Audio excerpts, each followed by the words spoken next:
welcome to Astros Game Day. Alongside former Astros shortstop Jim Colley, I'm your host, Pat Cameron. The Astros lost a crazy one today, but we'll get to that in a minute. First, it's my pleasure to introduce our new analyst. He's a former catcher for the Pittsburgh Pirates. Welcome aboard, Lance McGill. Thanks, Pat. It's good to be here. I'm hoping my years as a professional backstop in the major leagues will add a little perspective to the show. Oh, how many games did you catch? Over the 2 years, about 37. We can't all be everyday players. Well, we'll hear more from Lance later in the show. Now let's get to the highlights of the game. The Astros, as always, coming to you from Lot 6 of Randall Island. The Astros defense was solid today, but they couldn't keep up with the stellar pitching staff of the Tigers. You said it. Timmy Seabrook and Jeffrey Zahn were able to steal 2 hits off the Tigers' ace, but after that, it was all Tigers. Led by their team captain, Benj Dugan. Here we see Dugan on his way to scoring his 13th run of the game. The final score of this game was 22-3, Tigers. Ooh, a disappointing loss for our Astros. Jim? It sure was. Christian Munson started strong, but when his arm got tired, he couldn't hold off the hard-hitting Tigers. Any thoughts on that, Lance? That wasn't the Astros. Sure it was. The Big Apple Sports Astros. Then I studied the wrong game. I watched the big people, the big men Astros play, the major league team. Also a good team. What did you think of the highlights we just watched? It looked like some children having fun. Well, I wouldn't say Bobby Valenti was having much fun out there behind the plate. I'm glad you brought that up. Bobby was having a lot of problems with his mitt. In fact, he set a new record with 27 pass balls. There's the first one.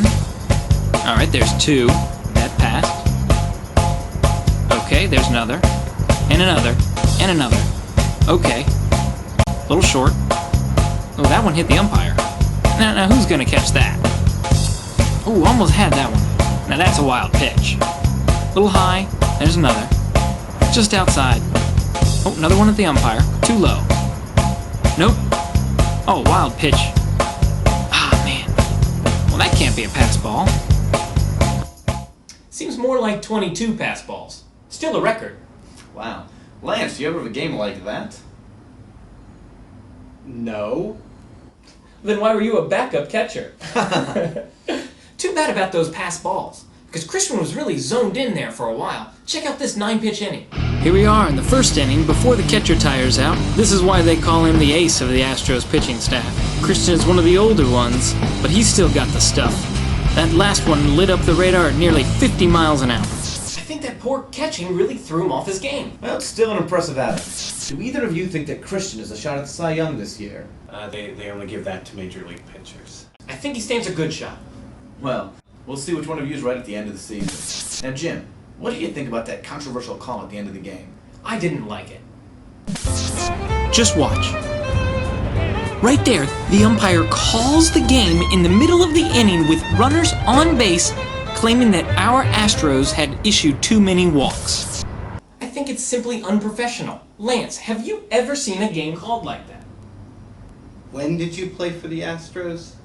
From 82 to 85. I started when I was 8, which is pretty young, and I had a lot of errors that season, but that's because I was using my brother's glove.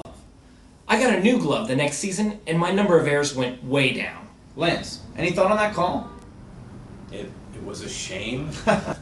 I think so too. Looks like we're about out of time. Remember, we're on before and after every Astros game. The Little League Astros. For Lance and Jim, I'm Pat Cameron. We'll see you next time.